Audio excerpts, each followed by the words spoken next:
Hello, John Feigenbaum. I am the CEO and publisher at Whitman Brands. We are the publisher of things like the Gray Sheet, the Red Book, and everything to do with numismatics, coins, physical collectibles of paper money, is our space. It's what we love. And we have an incredible guest today. We've got Mark Salzberg, who is the chairman and founder of a company called Nice Gang. Mark has a very rich and deep history in the coin business, and Mark and I go way back. So before we jump into this conversation about what he's up to today. So I've been in the coin business since 1979. I worked at a coin shop when I was 11 years old, and loved coins. Was a grader at PCGS. After buying and selling coins, I was a grader at PCGS. David Hall said I was his top grader at the time. And it was a wonderful moment in history, buying and selling coins and also grading during the advent of certification. John Albanese was a founder there, and he decided to found NGC. I came along as a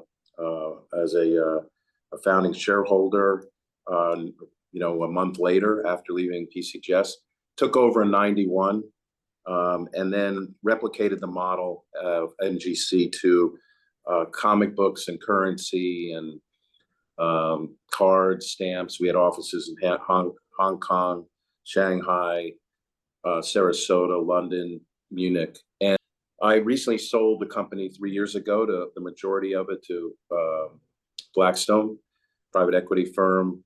And, at the time I had this idea to create a video game, and that would reach a young demographic and a younger demographic, because I think the challenge within the coin industry and mints around the world is reaching that younger demographic.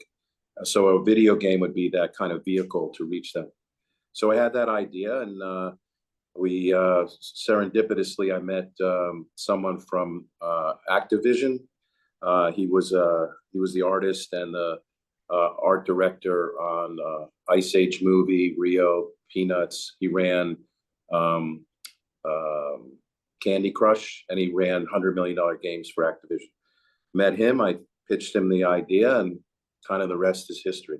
So really, so your first act, as it were, was NGC and third-party grading and changing the whole way that business is run, selling it to, the world's great, private equity firm, Blackstone. And then instead of retiring, you decided to get into like act 2 or 3 and video games like crazy, right? Because I'm sure this, we'll talk about this throughout this conversation, but there isn't really any video game that sort of marries physical collectibles and the world that we have been living in. Like behind you, you have beautiful collectibles and people who collect coins collect lots of things, and your video game, I think, is the idea of marrying this physical world to the virtual world. So if I have that right, that's kind of the inspiration, and it's just fascinating. And so even on my background here, we have a couple of those physical coins, and we'll see more. Hopefully you'll show us some things. But I guess, so you're getting into mobile games. Tell us like about the specific company. I guess it's you call it Nice Gang, and then Yep. The video game is called Eighth Era. Is that correct? Right. So the whole idea here is really quite straightforward. And I always believe if you can't explain something in one or two sentences, then it's really too complicated. So Sure. essentially, you have the virtual world where everybody's getting these virtual rewards. And then we have the physical world, which we built with these these great tools, the registry, the population report. And then in the center there is the physical actual artifact, and everything behind an artifact has a story, right? And so we want to take the virtual, couple it with the physical that we built, and unlock that content in the middle. So what is the best way to do that is a video game, in my opinion, because the video game business, mobile in particular, is about 110 billion a year in revenue. It's bigger than any entertainment segment. And then, collectibles is about a 460 billion a year market. So, the problem with, the collectibles world in general is that they can't reach the young demographic. I mean, baseball cards and Pokemon cards and all that does, but in coins, comics, currency, it doesn't. So I decided, hey, what if we take characters off of historical coins or just even modern coins, and we make them into characters you fight in this game. And when you win that character, he comes on your side, and if you play enough, we'll deliver a physical reward with that character on it. And so I pitched this idea to this guy, Vincent Wynn from Activision, who's a great guy. He was the creator of Rio and Ice Age movie art, the artist on those. And he's just a world-renowned game maker. And he's like skeptical, like, how can you deliver physical rewards? Well, we know how to make those, right? We know how to make physical rewards through mints around the world. And my conversations with Dave Ryder and Ventris Gibson, these mint directors, Moy, they all have the same problem. They have a contracting collector base and customer base. So I want to reach that demographic. So essentially it's set 10,000 years in the future. So everything's an artifact. And then you fight these characters. So for example, the Una and the Lion, which is an iconic British coin. You start off in Great Britain and you're fighting that lion, and you're going through all the iconic geographical highlights or high profile sites of Great Britain, and you're fighting through that. When the success of the game is not predicated on knowing about coins or liking coins, but you can off ramp and learn about that coin. So you fight that lion, he comes on your side. If you play enough and go through these different other sections and other components, we will deliver a physical reward to you. And so that physical reward then couples, dovetails into my world, our world, where you have a registry, you have population reports, you have these beautiful items. And then, that there's also a component there that we can easily solve, and that's a bounty for these coins. There'll be a market for these coins because we launched a game 2 weeks ago, and the results have been incredible. The competition in these tournaments has been unbelievable. We have the first 5 winners get a gold-plated coin. The second get one of 25 coins, and then the third tier get one of 50, and then the next is one of 250. So those will never be made again. So when you have that registry and you're building that set of coins, then you will have to go back if you're missing that coin from the first tournament. So you get the idea. There'll be a lot of competition there. So let me get this straight. So you're in the game, and it's an adventure style game. It's not a Candy Crush kind of a game. It's characters moving through scenes, and you already addressed, I think one of the biggest questions I had was, everybody's worried, I don't know about coins, or and you're saying that's the point, right? The point is, coins is a byproduct, and you're going to maybe learn accidentally about coins, and you might also, I guess, learn accidentally about history, Yeah, exactly. Yeah, there's an educational component for sure. Right. And then what happens? You achieve wins in tournaments, and then you're going to physically mail a product, the coin, the item to the winner? We actually, here's one of the coins. Some of them will be enameled, colorized, and then eighth era is on the back. So we did a test probably 8 months ago. And we wanted to, nobody's done this before. A lot of these things are groundbreaking in the sense that, you're mailing physical, you have to make the physical reward. You have to get the right artistry. You have to get all of it to go right. It's a squad RPG game. So it's 3 against 3 to begin with. We're going to go to player versus player in the next iteration, but you're playing against, it's strategy based. So it's 3 against 3. And, you're playing to you can play enough and grind through, and you don't have to spend any money whatsoever. So it's a free to play game. It's mobile, and you play enough, and you're going to be able to get this coin delivered to you. So we did a test like 8 months ago to see. We tested 250 people, a small sampling, and it was all random. And we offered 50 prototypes. And out of the people that made it to the stage where they qualify for that prototype, a form comes down. You got to fill it out: your name, address, phone number, email, and 41 people qualified. 39 filled it out, and we sent out 39 coins. I mean, nobody knew what was going to happen. We didn't know if it was going to be one person, 5 people. We didn't, but 39 people. So, and then in the tournament itself that we just did, since we launched worldwide, 95% of the people who play in the tournament come back. It's just crazy statistics, and the retention rates are amazing. We're just getting started here, and there's billions of people who play every day on their phone, right? Billions a day. So if we get this right, I like you to think of it, and your viewers to think of it as a proof of concept, because while it's coins right now, and the reason that it's so exciting, because 10,000 years in the future, it could be any artifact that we can unlock the content. We just have to stylize it correctly. So that's what's the exciting part of it for me, is like you mentioned, the educational and unlocking all that content. And we're feeling really good about it right now. So I mean, do you think that incredible rate of participation, let's say at 95%, which sounds like basically unheard of? I mean, do you think that is largely due to the fact that people are getting are vying for something physical? Yeah. Okay. Yeah. I mean, people are. I'm talking to big studios, and people are fatigued with this virtual reward. You get nothing. Like you know how many parents I've talked to? I mean, I've talked to 8-year-olds to 80-year-olds and parents in between, and they're like, my kid gets nothing. We talk about it. He's just hawking me for $20 every few days.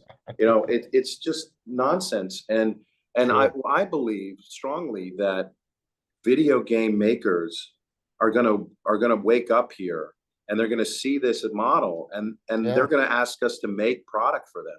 So, well, that's what I was wondering. Like, well, is that a kind of a division within Nice Gang? Is like, other, to supply collectibles. If this is the return rate, that is truly, obviously truly fascinating.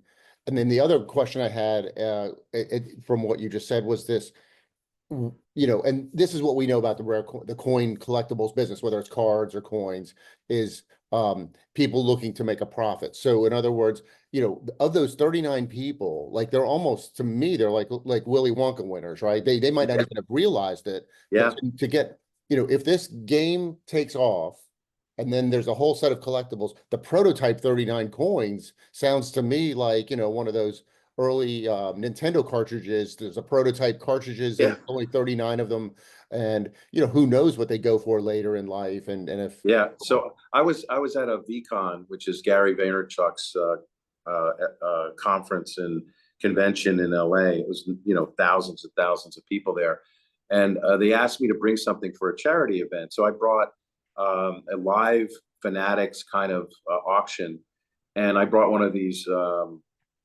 prototypes, and I said, look, this is if I have prototypes from NGC, and I've been offered like stupid money, 50, 75,000 for them, and like it's just stupid, but it's not stupid to the person who wants it. It's a remarkable piece of historical artifact, I guess. Anyway, it sold for $350, and nobody knew about the game yet. It was just my description of like what you said. You got it intuitively.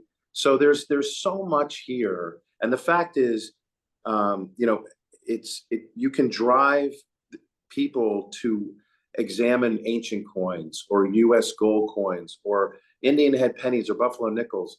I was talking to a famous football player the other day on a Zoom. His name is Larry Fitzgerald, and he saw our stylized buffalo nickel, and he's like, future Hall of Famer. He's like, dude, that's a cool Minotaur. It's just that the character extraction is fantastic.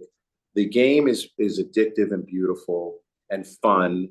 And, that is the magic that's been created here. I don't know anything about games. I don't play games, but the people that I work with, the CEOs from Fox, Blue Sky. He was part of the making all those movies with Vince, and Vince from Activision. I mean, these are the best of, right? And we're just going to keep adding on to that. So, the formula we have is, I wanted to keep it very efficient. I mean, we literally built a game that otherwise would have cost 40 or 50 million. We built it for 10 million. And, the promotional side of it is going to be a few $1,000,000 more. But now that we are in the midst of getting it rolled out, that's going to be an easy sell. And then, obviously we should discuss the US Mint. I mean, that's a pretty significant milestone for us. No one saw it coming that, that the US Mint would finally wake up to doing licensing deals and working with people. And of course, it's fantastic that they're working with someone within our field, the numismatic field, the collectors, coin collectors, because you can tie this into, as we're always trying to solve that. That is the problem, the decades old problem in the coin business, is how do we reach younger people in a world where there's less physical coins or less physical usage of paper money. And everybody is always asking me as a publisher, how are you going to help us reach new audiences, the younger audiences? So this is the problem you've tackled, and you've convinced the US Mint, because it takes somebody with this kind of clout. So congratulations on doing that, as I think all anybody could ever say. There's really no get a hold of them yeah, kind of aspect. there's really no downside on that. But long term, this is like, you couldn't ask for more. So I like I said, I know the Mint directors, and again, the common problem here. Sorry, I have a guy outside who's cleaning my windows from Milton, the Milton hurricane. So right. He's not trying to get in. But so I know the Mint directors, and I saw Ventris a couple about a year and a half ago, and I said, look, I'm thinking about this game. And I pitched it to her conceptually, and I said, we're in the midst of it. And I had a prototype, I was showing it to her. And she's like, that's really interesting. And we talked about what the Mint needed and how they could, what I saw out there. And of course, I know the modern world really, really well, and what resonates with people. And so, we built this thing, and I kept having Zooms with her team, and she got more and more interested in it. And I said, here's what I'll do. I'll build the game, and then I'll have a one-way portal from the game that'll send people who are interested in coins to the US Mint. Okay. And this way, there's no friction, there's no problems. If I get an influencer that, curses on one side and drops a, F-bomb or something, it's not an issue for the US Mint. So we just send them away. Now, from a traditional point of view, when you build a game, you don't want to have people leaving a game. It doesn't, but I don't care. I just figure I want to educate the consumer. I want to educate the player. And, I just stuck to something that my gut told me to do. And it seems like it's worked. So they said, well, what do you want for that? And I said, well, actually, I was with my son, Andy, when we had this Zoom. And Andy said, we'd like you to have a Privy mark on a silver eagle. And they kind of laughed. And I said, something, it's the most collected coin in the world. If you do a Privy mark, it's no big deal. You just little stamp, it's not a big deal. And it'll resonate, because there's people who collect every iteration of a silver eagle. Right. But really quickly, for the listener, a Privy mark is sort of an additional. It's the US Mint isn't on their technical terms creating a new coin. They're adding a feature to an existing coin. It does not need to go through Congress mandate. It's really to the US Mint. It's the same product, but to collectors, it is a tremendously different item. Yeah. It's like a variety. It's right. Really a cool variety. Right. And it's never been done on a bullion issue coin. So we were this is crazy. About 3-4 months ago, I get an email. Hey, Mark, we would like to have a call with you. Can we set up a Zoom? So I had just met with the CEO of Atlantic Records, who's an advisor and is a partner in the game. So I was all excited to tell him all the newest things that are going on with the game, and we're going to get a big influencer, and he's going to do the the music behind it, whatever. And they go, well, we have a proposal for you. And they pull up the Silver Eagle with a Privy Mark star. And I'm like, I went like this, you know, one of those No way, emojis. right. And, and, and, you know, so, you know, I was blown away, and they wanted to do 1 million of them. So I said, that's a lot, you know, that's great, but it's just a lot. So I'm already like negotiating, and, you know, so I said, you listen, you know, I think this is fantastic, and everyone's gonna love it, and it's really gonna be a big catalyst for the game, and I really appreciate it.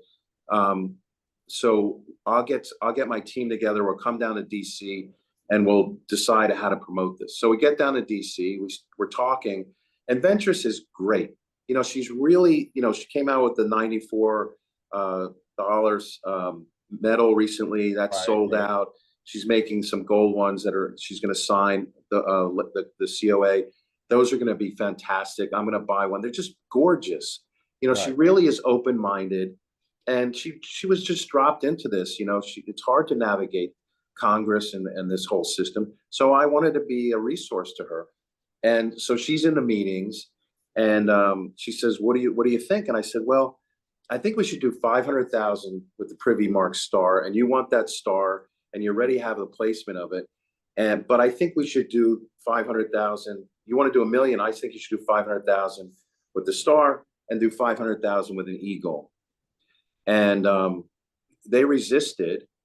And again, my son, who was with me, said, you know, I don't think you're thinking this thing through. This is so much better if you do 2 of these. You know, you're committed to this anyway. So let's do 2. And the eagle is more representative. You can call it a double eagle, right? I mean, all of the kind of like, you know, and he's just working it.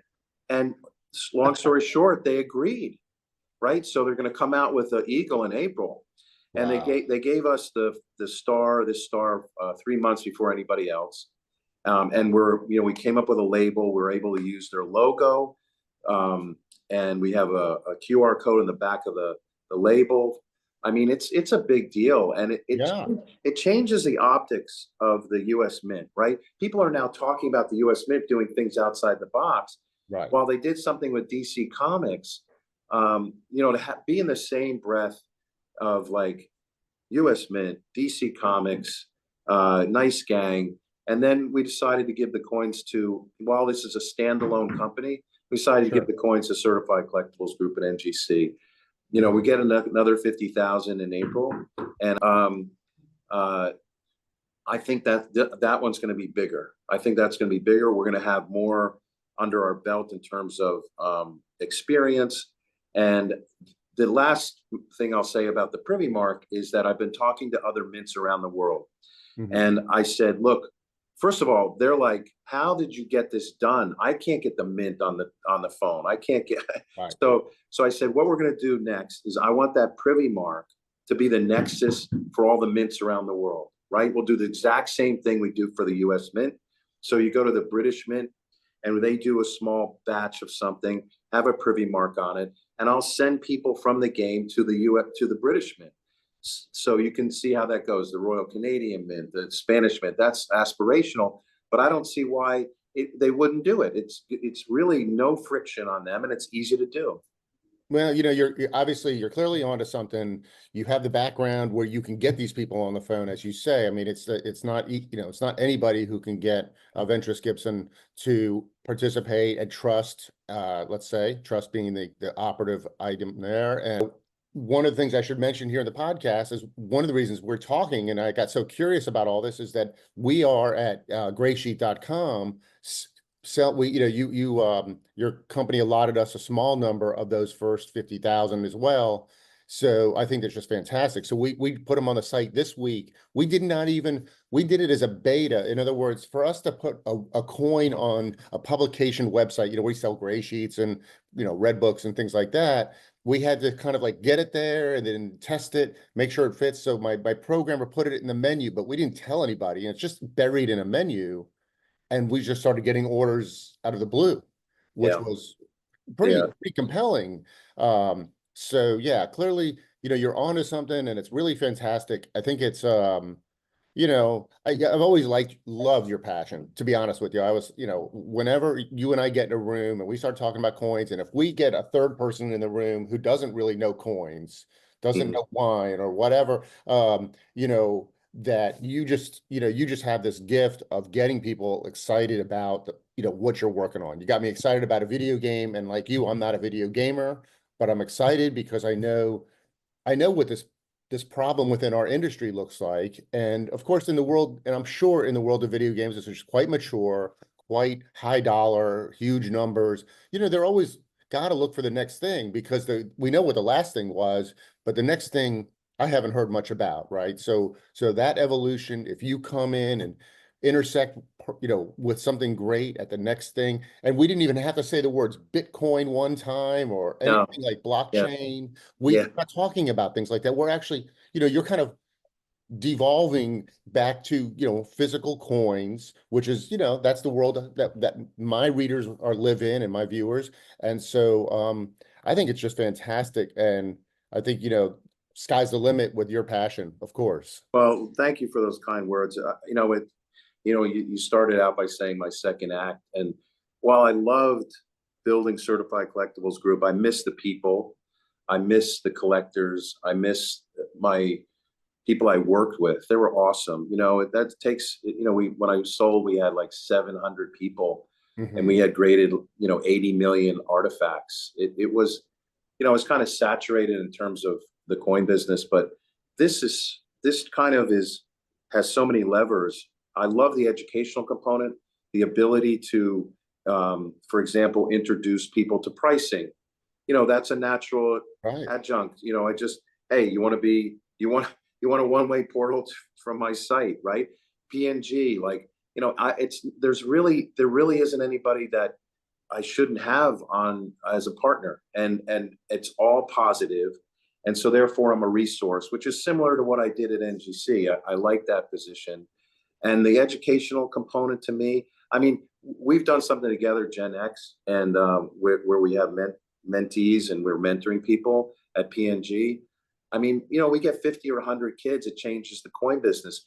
Think about Sure. getting 5,000 or 50,000 new mentees. It's not this, there's, I don't want to. it's insane. I mean, Right. there's comps that we have. We did, we did a lot of analysis here, and I'm involved with Goldman Sachs and in terms of like getting help on all of this because I'm a client, and they just, they we showed them the comp reel of the top 25 uh, squad RPG games. They do an average of 105 million a year in revenue, and they have like 30 million to 50 million downloads, right? I Mhm. mean, and our game blows theirs away, and it's Right. differentiated by physical rewards. So, we have something here that can literally impact the coin business, and we have to think in a different dimension.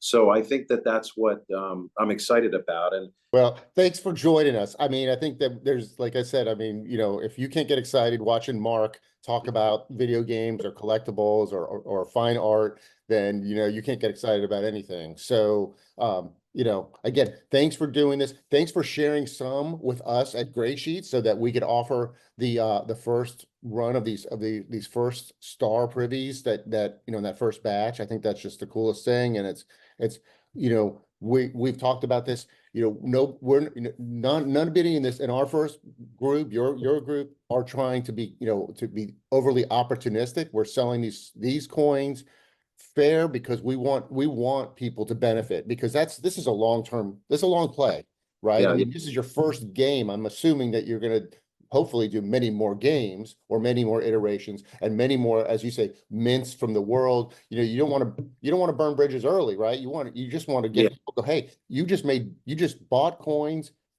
as a byproduct of this video game. You made triple your money or something. You made 20%, and you're going to come back.